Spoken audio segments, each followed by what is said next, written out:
Little rotten thieves. Gold, equipment, and livestock have been disappearing from Dragonsport this last month.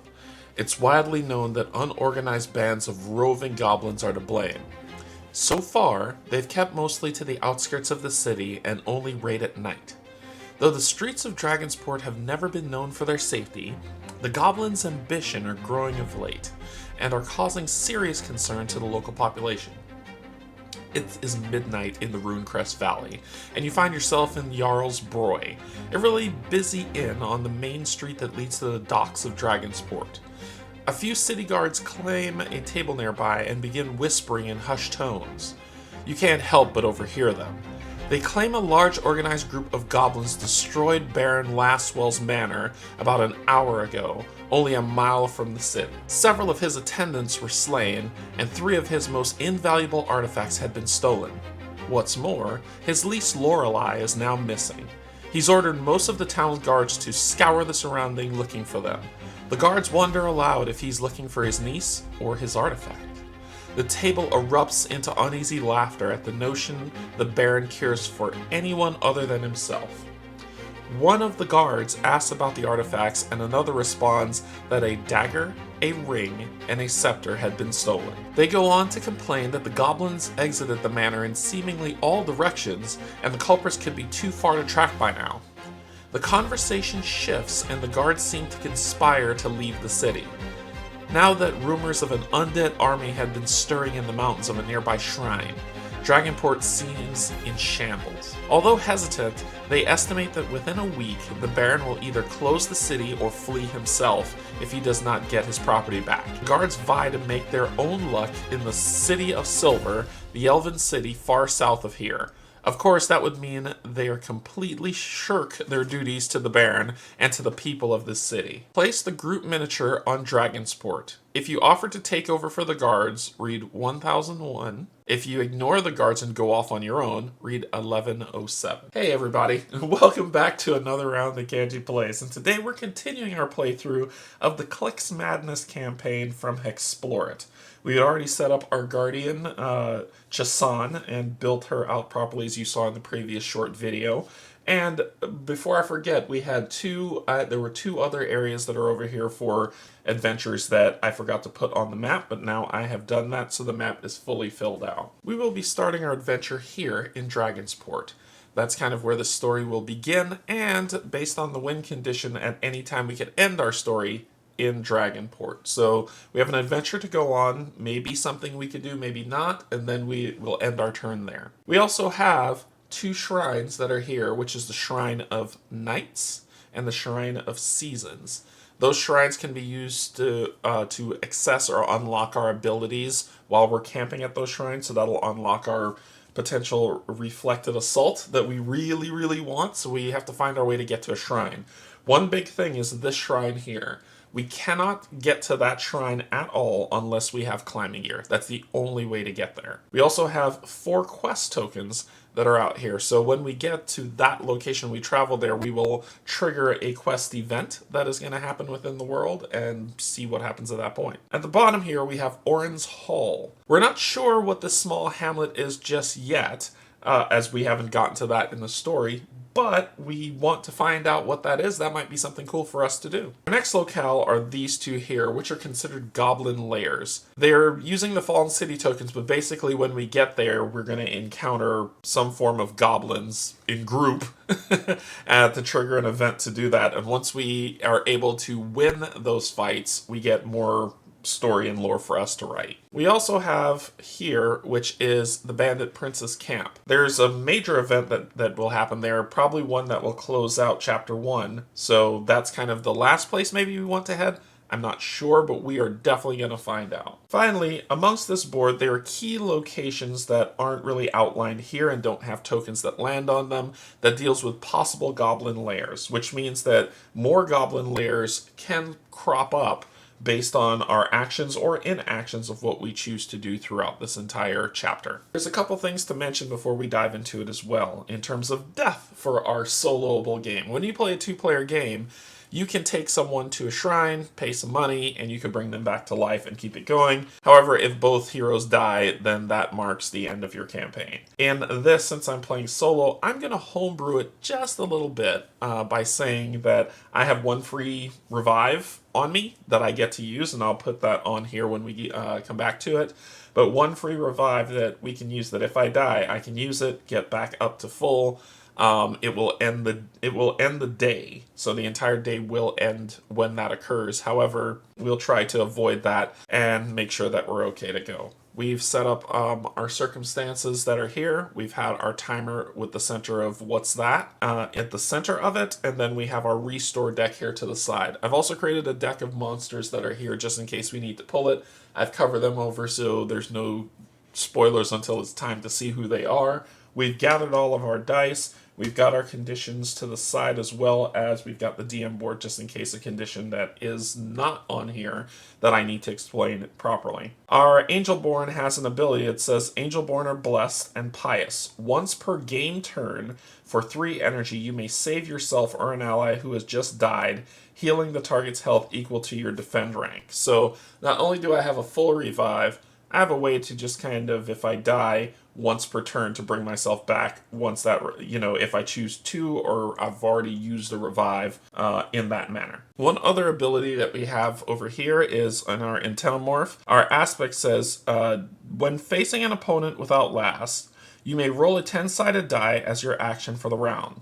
If the result is equal to or less than your current energy, reduce the target's Outlast by 1 and suffer half damage from their actions. So we can work through a lot of the Outlast that happen to us as a solo player to make it a little bit more palatable. But the game is scaled pretty well that we should be able to handle Outlast, especially if we get our Reflect Assault back up. So we're going to try to do that and make it work. There is no way you want to be affiliated with the Town Guard. No one respects Laswell. You finish your drink and prepare to leave. The barkeep of the Jarl's Broy stops you just before you exit and stuffs some bundles of cheesecloth into your hands. She mentions she noticed your interest in the guard stories and motheringly insists that if you are to travel in search of Laswell's niece or his missing things, you won't be doing so on an empty stomach. Each hero gains 4 food. This may exceed your maximum food limit. After the chapter setup is complete, set forth on your adventure from Dragonport. One correction I also want to do is when I did our food, it is 3 times your food rating, which would have been 6, and with the 4, that would actually take us to 10. So just to make sure that we do that properly. Also, we're going to do, before we walk out of the city and begin our adventure, spend our gold to do some upgrades. In Chapter 1, you can only upgrade twice on the list instead of going all the way. So my first upgrade, I'm going to spend 4 gold, going down to 2, to spend that 4 gold to raise this from a 2 to a 3. And then I'm going to spend the last 2 gold to raise this from a 7 to an 8 for our health. So we spend all of our gold to build that up, and we're ready to go from there. We start our day in the sunrise phase, which is the beginning of the day as we continue to play through. Since this is the first round, it'll just be the beginning. Then we get to our movement phase, where we determine where we're going to move. We can camp, which means we don't move. We'll advance time once. We can move cautiously, which means we can move 1 hex or 3 hexes along a road or river, as we can see a road that goes all the way down here. That will advance once per 2 hexes moved rounded up. We can move normally, which is 4 hexes, which is advance 1 per 2 hexes moved. We can move recklessly, which allows us to move 5 or 6 hexes, and we'll advance 1 per 3 hexes moved rounded up. So for our first round, in the beginning of this wonderful adventure, we're going to move normally to move 4. 1, 2, 3, 4. So we've moved 4. We're going to head towards whatever this is. Actually, I changed my mind. We're going to go over here and see what's over here. So 1, 2, 3, 4. So we'll move 4. That is the end of the movement phase. We now need to advance per 2 hexes. So we'll take these 2, flip them over, and that will be the 2 that we did as we were traveling along the road using up our timer. Now that the movement phase is over, we need to do our checks. We need to check our skills for navigating, which is green, exploring, which is yellow, and survival, which is blue. So this is if we wander, if we find anything on the road, and if we need to eat food or not. All right, we're going to roll our 3 dice. Let's see what happens as we continue to play this game. Ooh, 2 hexes and a 7. That's wild. That is wild. Okay. 7 means we're going to wander. So let's take this one at a time. We're going to pull these other 2 wonderful things we rolled out. And a 7 means that we're going to wander. We need to figure out where we're going to wander, so we're going to roll the 6-sided hex die to see what direction we wander. So we rolled a 1, which means we're going to wander to the northeast by 1. So we wander northeast, so we're going to wander here. That's going to take care of the wander die. When you roll the explore die and the first time you roll a crit, an event triggers. You found something. You've come across a smash wagon that was once laden with goods. It is now broken and its valuables have been looted. However, you find the maker's mark of Dermot Dorgot, a prominent dwarven armorsmith from Hag Grindish. You heard about this particular shipment of armor. It went missing a month ago before the goblins became active in the area. Inspecting the wreck, you confirm that men did this, not goblins. If we decide to search the area for something the looters may have missed, read 1057 and we will advance once. If you decide that everything of value had been taken already and that there is no time to waste, read 1067. Oh, we are looking to see what's going to happen. This is amazing. We will advance time. We advance time by 1. Whoever led this attack came and left in a hurry. It is entirely possible that they missed something valuable inside of the ruins of the wagon. You glance at the calm horizon in all directions and nod to yourself. If there's anything useful still there, you are determined to find it. You quickly set up a small camp in order to properly inspect the site. If I am a dwarf or gray dwarf, halfling, or have the underfoot aspect, I would read below, but since I'm not, we're going to move on. Play a circumstance, then skip the villain phase afterward. Camp here during the next movement phase. This location is considered an event location next turn. If half of the group succeeds their explore roll during the skill phase, or if any hero critically succeeds, read 1150, otherwise read 1148. When the game asks you to play a circumstance, what you're really going to do is roll on the circumstance table for what you are rolling for. Since this is an explore, we'll be rolling on the explore circumstance table to see what we have. Our circumstance table tells us if we're on any road or river, we'll roll and see what we will find. If we look at our character, we can see that our character is on a river, so that is what we're going to be rolling for. We'll roll the d10 and see what we come up with. We came up with a 3. Let's see what a 3 is. Friendly merchant. You have the good fortune of crossing paths with a wandering merchant. You have the good fortune of crossing paths with a wandering merchant.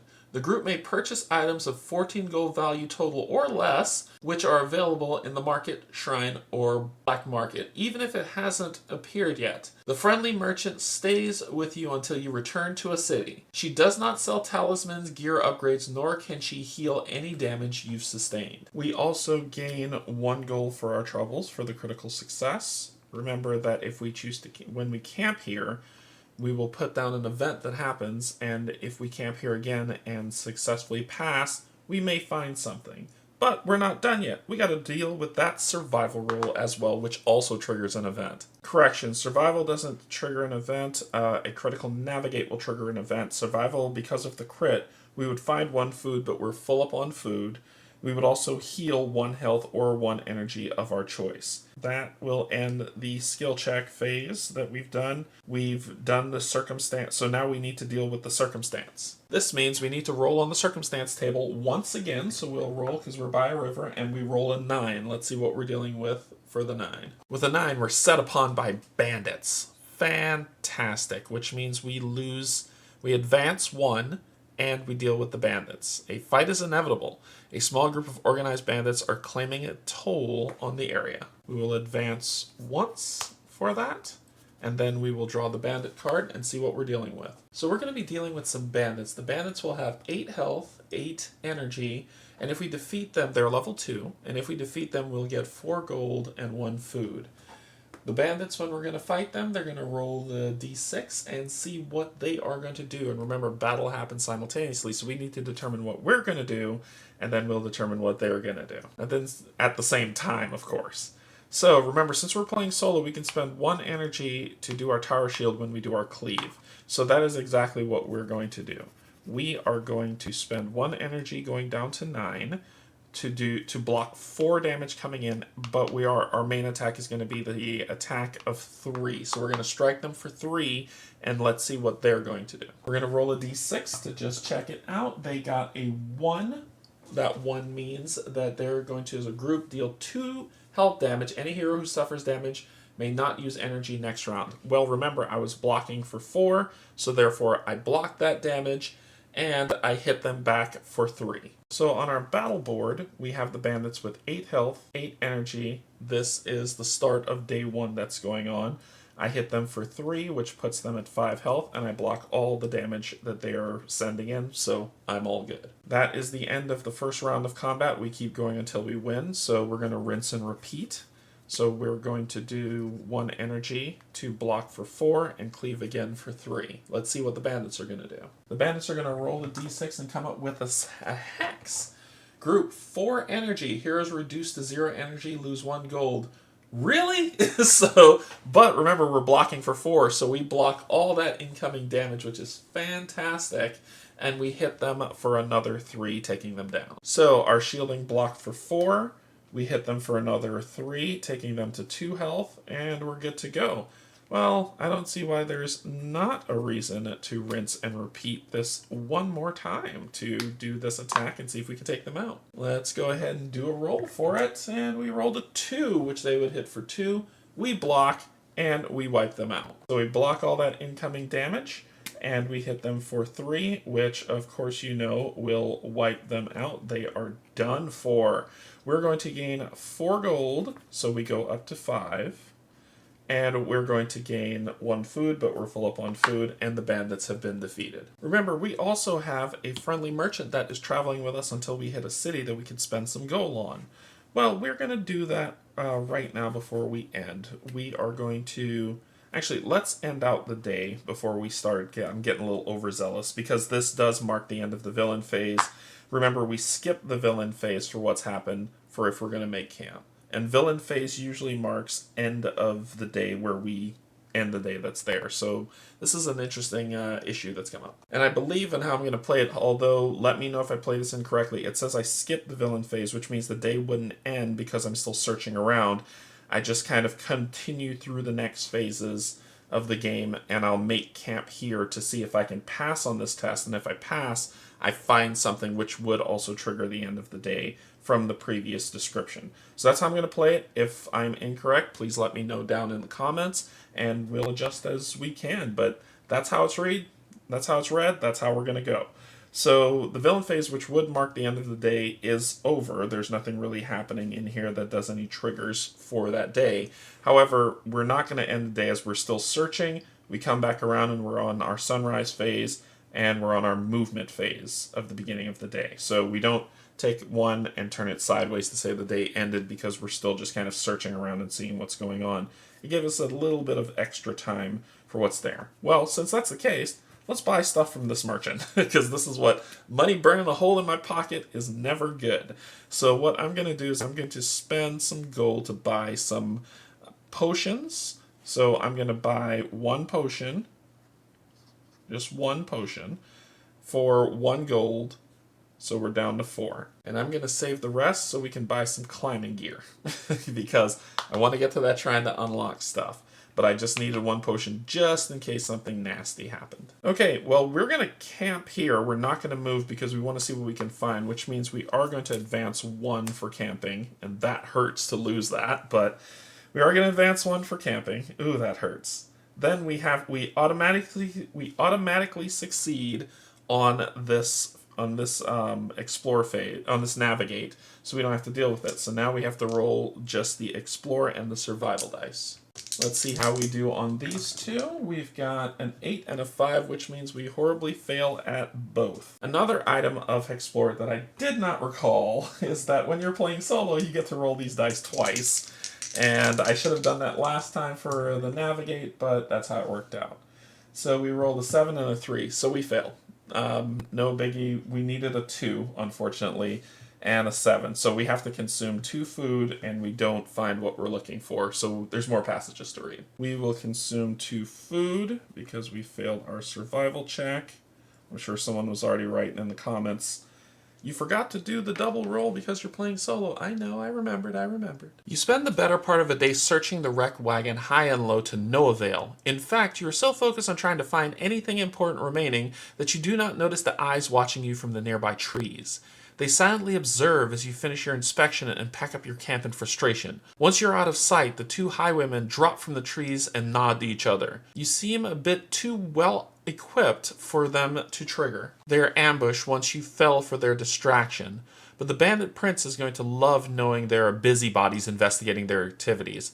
Gain Royal Pain. So we gain the title of Royal Pain that we're going to be using throughout that. So I have that on a board, a hex board to the side to capture all of the titles that we're going to have, but we'll be showing it from time to time. That ends that event. So we've done the skill phase, now we move on to the circumstance phase where we roll on the circumstance table. We're still at a river, so we're going to roll and see what we're going to find. We rolled a 9. Well, we're going to be facing those bandits again. Yay, fun, and we're going to be losing some more time. We will lose another time for that, and the bandits are back. So we shall rinse and repeat, my good people. We'll spend 1 to block for 4, attack for 3. They will have 8 health and 8 energy. Let's see what they're going to do. The bandits are going to roll. They're going to get a 1, so they'll attack for 2 health. We block them both and hit them for 3, taking them down to 5. We block that damage. We hit them for 3, taking them down to 5. Then we're going to continue to rinse and repeat for this until we unlock our reflected assault ability where we can really start wiping people out. We're going to roll. Let's see what we got. Same thing again, and we'll hit them for another 3, taking them down to 2. We block the damage. We hit them for 3, taking them down to 2 health. And that is where they set. Well, 3rd time's the charm, right? So let's do 3rd time's the charm to go ahead and do the tower shield block with the cleave attack. Let's see what they are going to do. A hex, group energy 4, blocked all of that, so we killed them. Yay, we get 4 more gold and 1 more food. The bandits are wiped out once again. As we are happy, we get 4 more gold for 8, which is fantastic, and we get 1 food from them going back up to 9. Not too bad. Sad we didn't find what was going to happen to push that story forward, but that's how it goes. That ends the circumstance phase, and now the villain phase, where our day ends. And we are losing out on some really great upgrades, but it is what it is. So that is the end of our first day that happens. Let's continue on. We're going to do 2 days in this video, and then we're going to call it. So for our second day at the beginning of sunrise, we're going to determine what we're going to do. Well, first things first, what we're going to do and what's available at this merchant that's working with us is if we spend 6 gold, taking us down to 2, we get to buy our climbing gear. So now we can get to that shrine, and that is where I am headed. This is an interesting one here that maybe I should use a potion to get some energy back, just in case I have to fight more bandits. But what we're going to do is we're going to move 1, 2, 3, 4, which is fantastic, which is a normal move. So 1, 2, 3, 4, which will get us right on the shrine. We're going to lose 2 more of the day for going on that, and then we need to do our checks to see what's going to happen. We're going to grab our skills dice, roll those, and see what comes up. We are going to consume food. We are going to wander by 1. Oh, no, I get to roll these again, right? So we have a 7, 7, 5. I keep forgetting I get to roll these twice. So 7, 7, 5, what do we got? We actually explored well. We still are going to wander, and we're still going to consume food, no matter what. So only explore will gain us 1 gold for what we have. Let's also determine where we're going to wander to while we're here. A 1, fantastic. So we're going to wander here. So we're not going to land on the location where we want, which means we'll be dealing with the circumstance. We have to consume 2 food. So that puts us at 7. We also discovered 1 gold as we were going around, so that'll put our gold to 3. And then now that ends that phase, we need to deal with the circumstance. We've also triggered an event. When we moved onto a hex tile, which is the location that we're on, we roll a hex die, and if we roll a hex on the hex die, which is mean the d6, we will deal with another event. Let's see what we're going to deal with. And we rolled a 3, so that's okay. We are now anywhere else because we're no longer on a river that when we roll, this is the table that we're going to roll on. So a lot more chances to get into a fight. Let's roll our die and see how horrible we do. We rolled a hex. What? What? When we roll a hex, what have we here?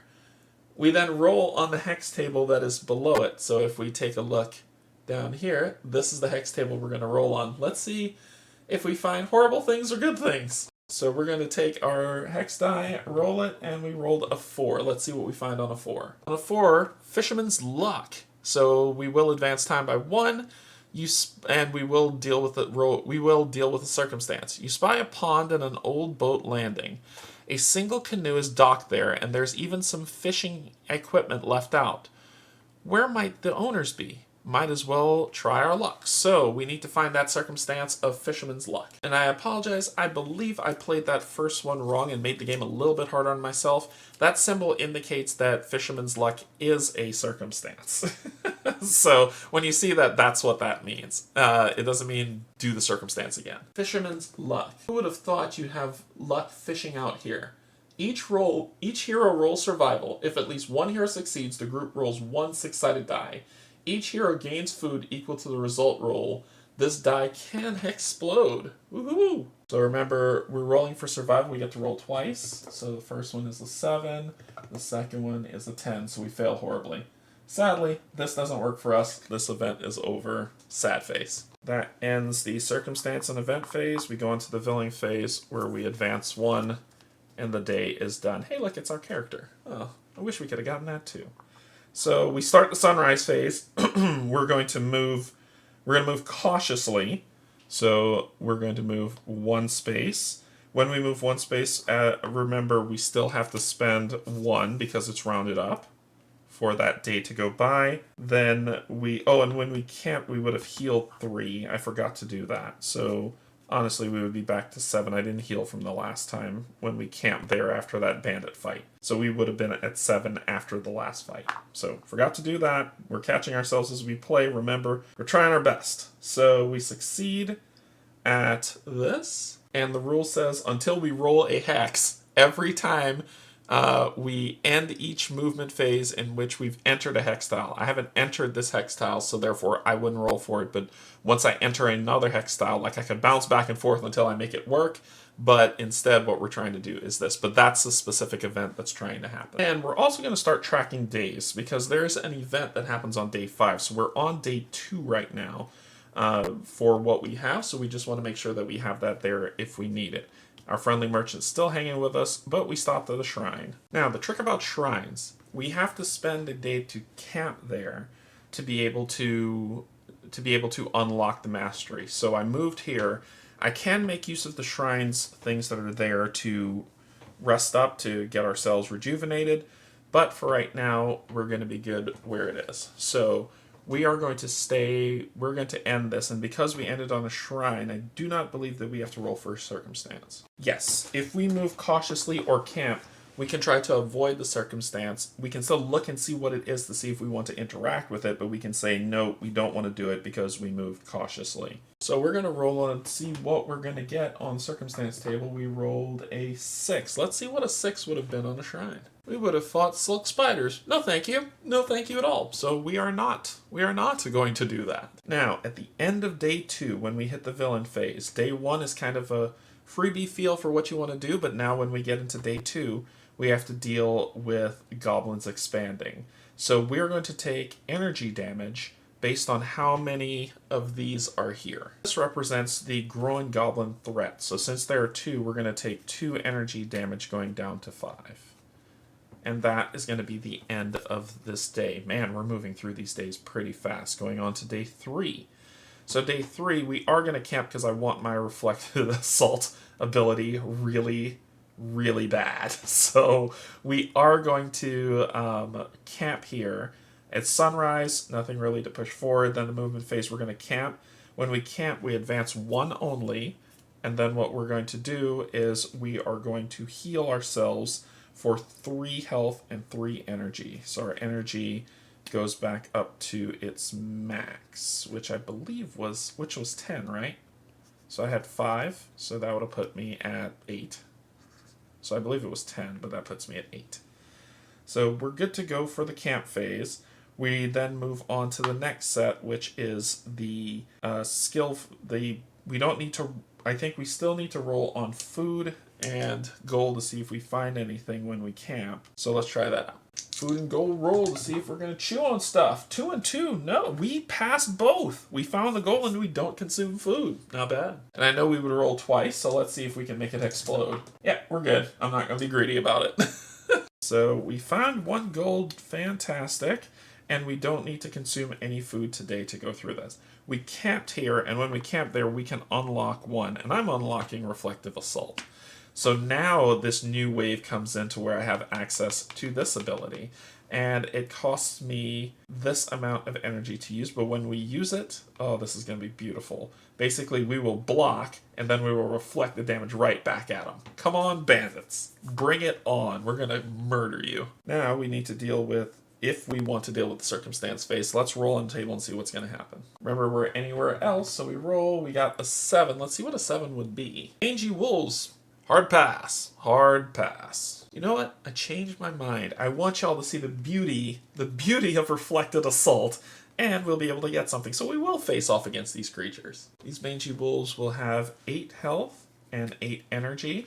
They are going to basically give us 4 food. They're level 2. They're going to give us 4 gold and 1 food. Should we beat them? And we'll see how they're going to do. So, for 2 energy, which is what I'm definitely going to use going to 6, I'm going to use Reflected Assault. You reflect damage you or an ally suffers this round. The damage is defended by Reflected Assault plus tower rank 7. And the original amount is reflected back against your attackers as piercing damage. So they can't even block it. It's going to be great. It's going to be great. Let's see what these wolves are going to do. Come on, go big. Go big, wolves. Go big. So they're going to group attack for 2 and defend 2. So they're going to use 2 energy to do that as well. So they group attack us for 2. We block it reflected back onto them. And it gains piercing. So that shield means nothing. They're going to use 2 energy to take 2 damage. Isn't that great? So they will use 2 energy, taking them down to 6, to take 2 damage, taking them down to 6. God, I love this ability. And I don't take any damage. Wasn't that fun?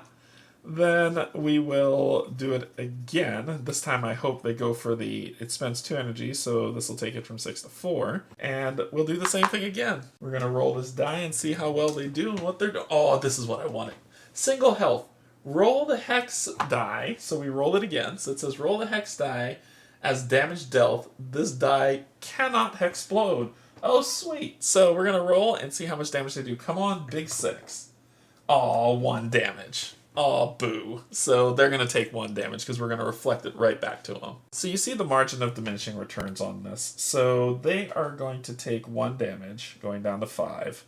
And we've used 4 of our energy to only do about 3 damage, which is what we could do with 1. So I think that's what we're going to do going forward. We're going to do this and just hit them for a straight 3, blocking for 4. What do you got? You got a 4. So you're coming out with, you're attacking for 2, I blocked that. You're going to defend for 2. I'm hitting for 3, so you're going to take 1 damage. So they're going to spend the 2, going down to 4. What's really bad, and they're only going to take 1 damage going down to 4. What's pretty bad is that we can't seem to gain some good traction on them for this. So let's do our cleave block. This will take us to 3. So we'll do our cleave block. Usual that's on them. Alright, so let's grab this, roll, and see what they're doing. They're doing a 3, which is the same thing, so I'm hitting them for 1. Man, this is going so slow. So this will knock this down by 2 to 2, and this will take them down to 3 health.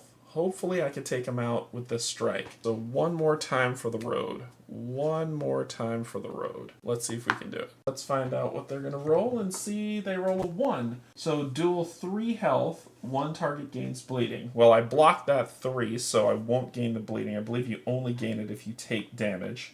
If we lose health. And we are going to kill them, which bleeding would end at the end of combat anyway. So they're dead. We gained 4 gold and 1 food. So they are wiped out. That went a lot slower than I had hoped.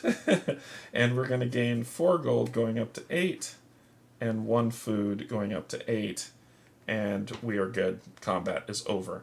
So that ends fighting the mangy wolves. What's left is the villain phase. So we will take our damage taking us to 0.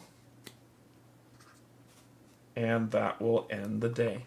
So we end the day by taking one of these, turning it to its side, and the new day will start at 4. So we went 4 days today, a little bit slow, but now now that we have our reflective assault going, we're gonna start doing a lot of exploring. We want to find out what's going on up here. We're gonna come around here, start doing some stuff as we try to get through. This deck is slowly draining, so we have to hurry up, get what we need to get done, and push forth.